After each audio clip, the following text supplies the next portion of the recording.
ये जीत बिहार के उस नौजवान की है जिसके भविष्य को कांग्रेस और लाल झंडे वालों के आतंक के कारण बर्बाद किया गया।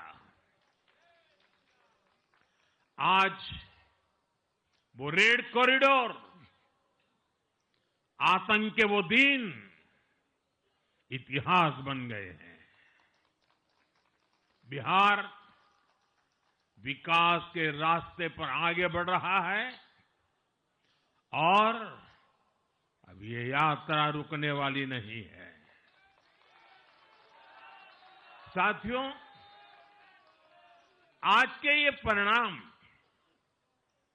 उन विकास विरोधियों को भी बिहार का जवाब है जो कहते थे और बेशर्मी से कहते थे कि बिहार को एक्सप्रेसवे और हाईवे नहीं चाहिए, जो कहते थे बिहार को इंडस्ट्री नहीं चाहिए, जो कहते थे कि बिहार में ट्रेन एयरपोर्ट की क्या जरूरत है।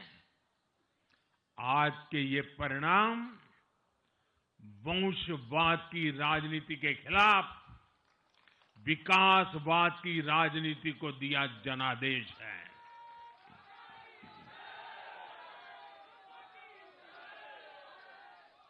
साथियों, भारत के विकास में बिहार के लोगों की बहुत बड़ी भूमिका रही है,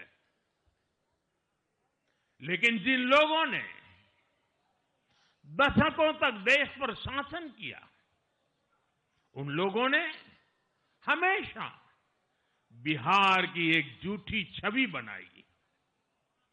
इन लोगों ने बिहार को बदनाम किया।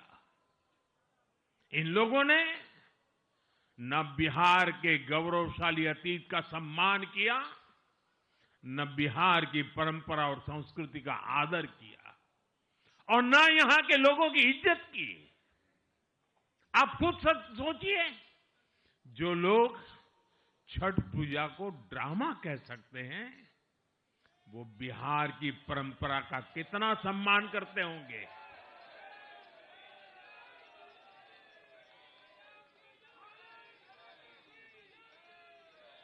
और इनकी हेकड़ी देखिए।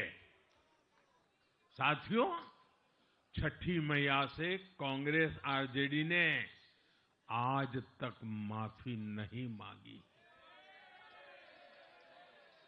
और बिहार के लोग ये कभी नहीं भूलेंगे।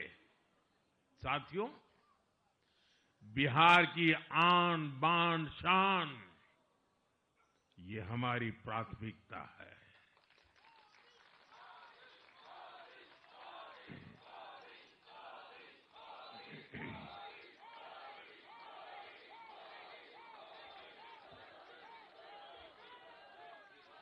हमारी सरकार छठ को यूनेस्को की हेरिटेज लिस्ट में शामिल करने का प्रयास कर रही है। लक्ष्य ये है कि पूरा देश, पूरी दुनिया इसके महत्व से, इस संस्कृति से जुड़ सके।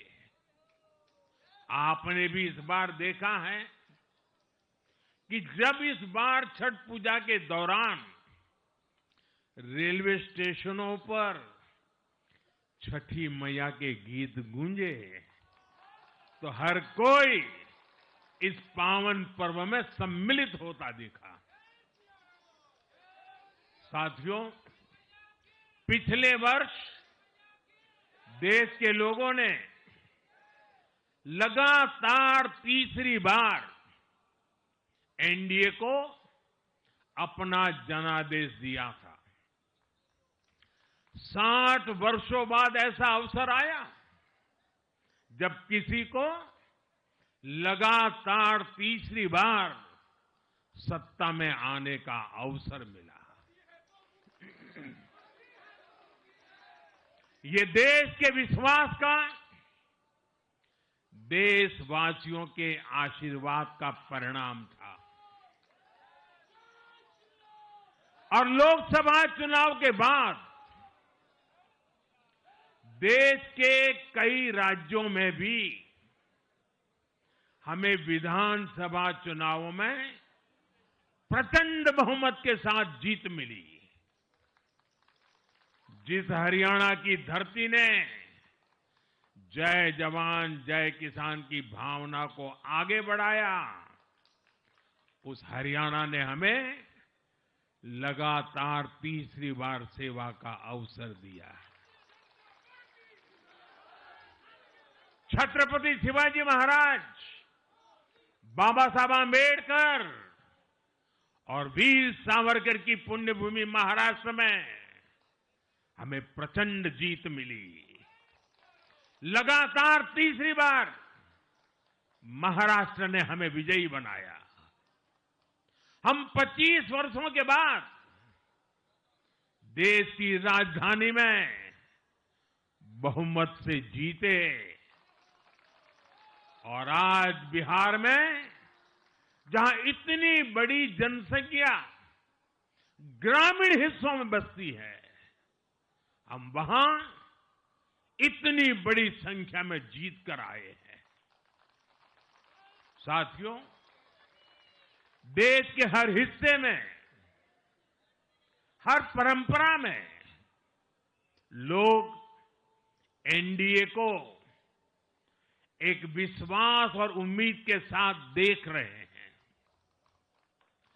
देश के महानगरों से देश के ग्रामीण इलाकों तक, देश के फाइनेंशियल सेंटर से टियर 2 और टियर 3 शहरों तक, देश की नारी शक्ति से देश के फर्स्ट टाइम वोटर्स तक, हर वर्ग, हर जाति, हर समुदाय, हर क्षेत्र ने एनडीए को अपना विश्वास, अपना आशीर्वाद दिया है और लगातार अपना आशीर्वाद दे रहे हैं।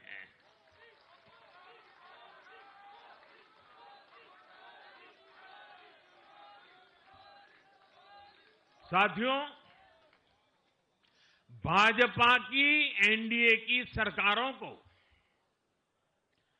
20-20 साल बाद भी अगर जनता फिर से चुन रही है तो ये देश में pro people, pro governance, pro development राजनीति की स्थापना है। ये भारत की राजनीति का नया आधार है और इसी pro people, pro governance, pro development आधार पर चलते हुए हम बिहार को विकसित बनाएंगे, देश को विकसित बनाएंगे। साथियों, जिस पार्टी ने दशकों तक देश पर राज किया, उस पर देश की जनता का विश्वास लगातार घट रहा है। कांग्रेस देश के अनेक राज्यों में सालों से सत्ता से बाहर है। बिहार में 35 साल, गुजरात में 30 साल, यूपी में भी करीब करीब 4 दशक और पश्चिम बंगाल में करीब 5 दशक से कांग्रेस की सरकार लौटी नहीं है। साथियों, पिछले 3 लोकसभा चुनावों में कांग्रेस 3 अंकों की संख्या तक पहुंच नहीं पाई है।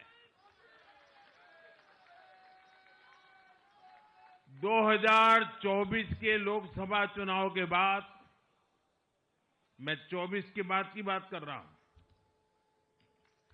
2024 के लोकसभा चुनाव के बाद देश के 6 राज्यों में विधानसभा चुनाव हुए और इनमें भी कांग्रेस 100 सीटों का आंकड़ा पार नहीं कर पाई है। 6 की, मैं 6 विधानसभा की बात कर रहा हूं।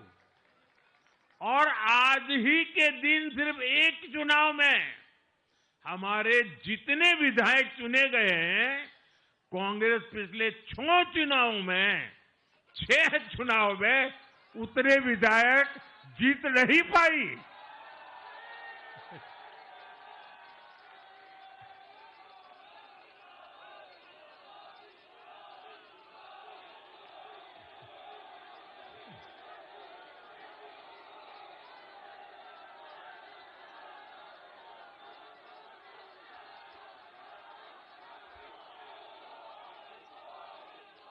अब आप सोचिए, आज एक चुनाव में हमें जितनी सीटें मिली हैं, 6 विधानसभा चुनाव जो अभी लोकसभा के बाद गए, उतनी सीटें उससे भी हम लोग ज्यादा इस बार लेके आए।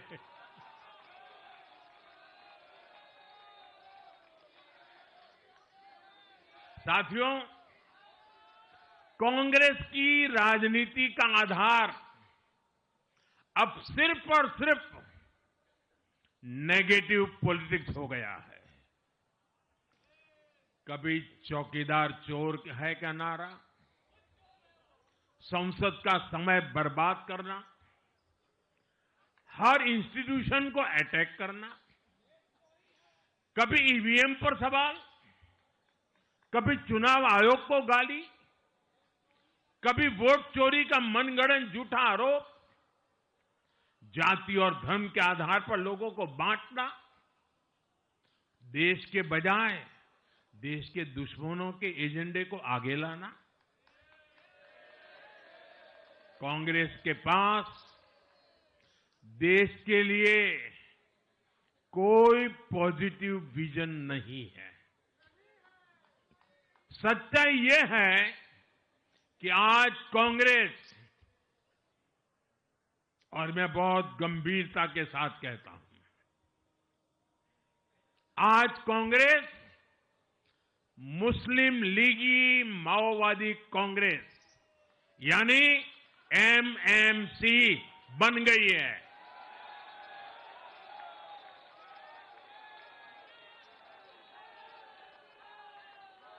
ये कांग्रेस मुस्लिम लीगी माओवादी कांग्रेस है, ये एमएमसी है।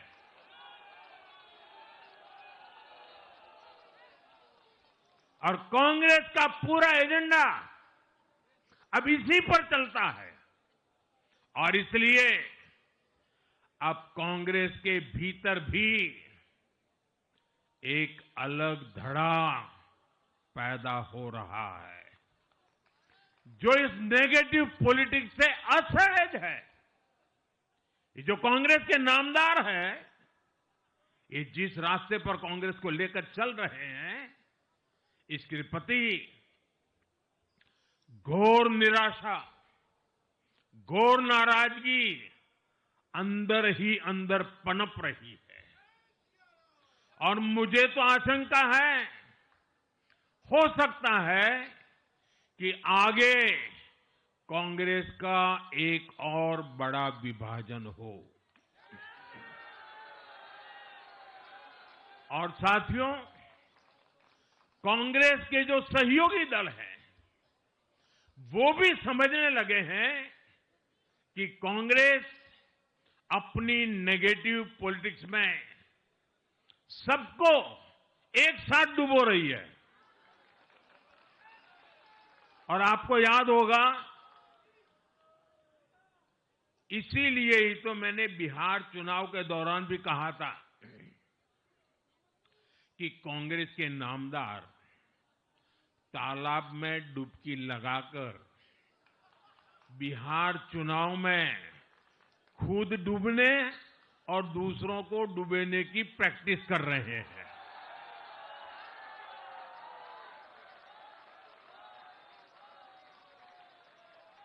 साथियों, मैंने पहले भी इसी मंच से कांग्रेस के सहयोगियों को चेताया था। मैंने कहा था कि कांग्रेस एक लायबिलिटी है, कांग्रेस एक ऐसी परजीवी है जो अपने सहयोगियों के वोट बैंक को निगलकर अपनी वापसी करना चाहती है। इसलिए कांग्रेस से सावधान रहने की जरूरत उसके सहयोगियों को भी है। आज बिहार में आरजेडी को सांप सूंघा हुआ है और जैसे मैंने बिहार चुनाव के समय कहा था, बहुत जल्द दोनों का झगड़ा अब खुलकर सामने आने वाला है।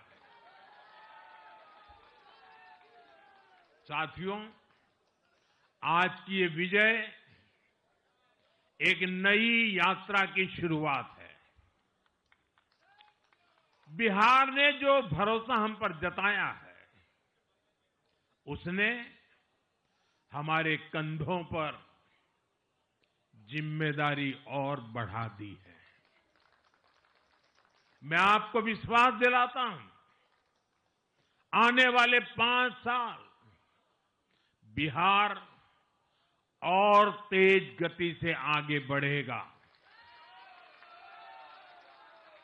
बिहार में नए उद्योग लगेंगे। बिहार के नौजवानों को बिहार में ही रोजगार मिले, इसके लिए लगातार काम किया जाएगा। बिहार में निवेश आएगा।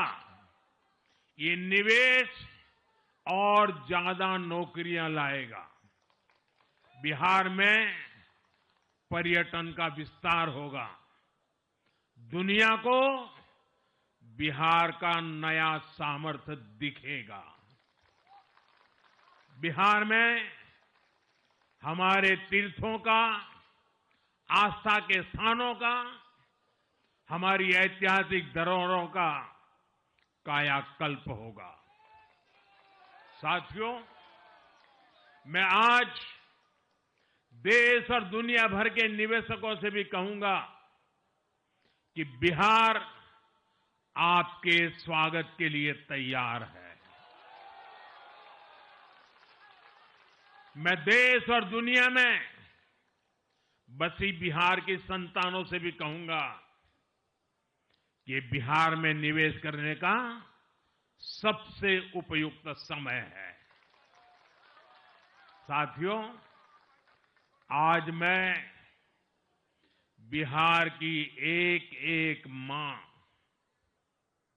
एक एक युवा, एक एक किसान, एक एक गरीब परिवार को कहना चाहता हूं, आपका भरोसा, आपका भरोसा ये मेरा प्रण है।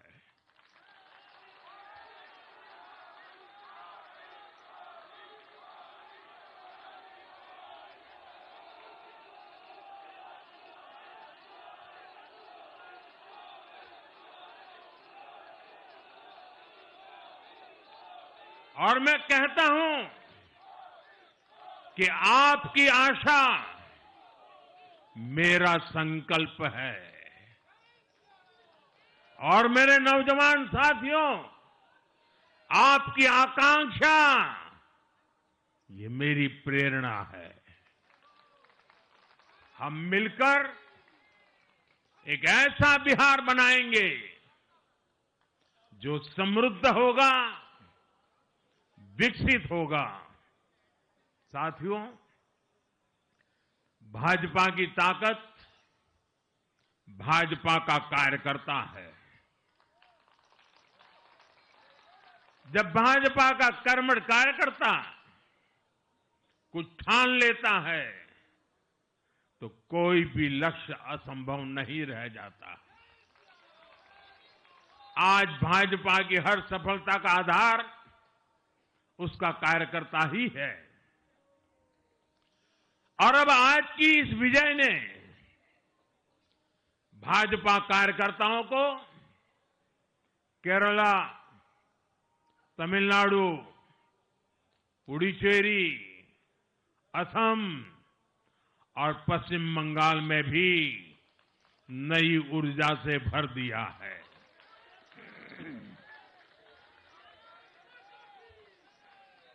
और हां, गंगा जी यहां बिहार से बहते हुए ही बंगाल तक पहुंचती है।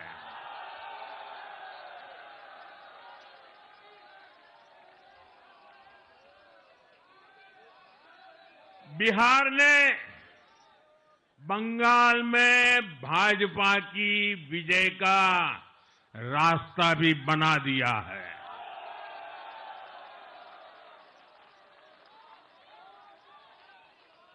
मैं बंगाल के भाइयों बहनों को भी आश्वस्त करता हूं, अब भाजपा आपके साथ मिलकर पश्चिम बंगाल से भी जंगल राज को उखाड़ फेंकेगी।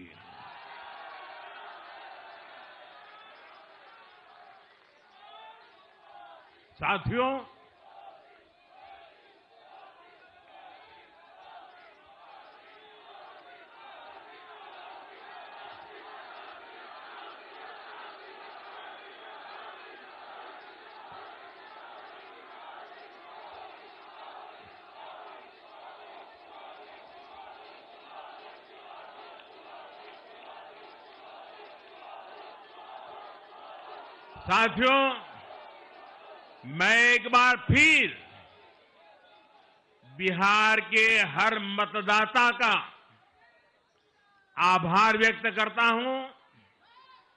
आप सबका भी बहुत बहुत धन्यवाद। भारत माता की ये वर्ष वंदे मातरम के 150 का महत्वपूर्ण वर्ष है। मेरे साथ बोले वंदे वंदे वंदे वंदे वंदे वंदे वंदे वंदे वंदे वंदे वंदे वंदे।